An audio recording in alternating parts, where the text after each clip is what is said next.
చల్లగా. ఎక్కడికి వెళ్తున్నాం మమ్మీ? చింతలి ఎక్కడికి వచ్చాం మనం? ఎక్కడికి వచ్చాం? చెప్పు.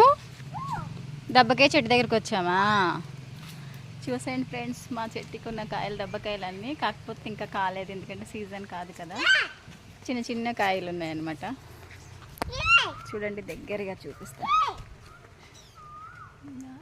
చెట్టు మొత్తం ఉన్నాయి, కానీ ఆకులు అడ్డుపడుతున్నాయి. ఇదండి చిన్న చిన్న కాయలు, ఇప్పుడే స్టార్ట్ అయినాయి. దెబ్బకాయ పచ్చడి పెట్టుకుంటుంటుందండి, చాలా బాగుంటుంది టేస్ట్. అయితే మీరు వేసుకున్న వాళ్ళు కామెంట్ చేయండి. ఏం చేస్తున్నావు? కాయ కోస్తున్నావా?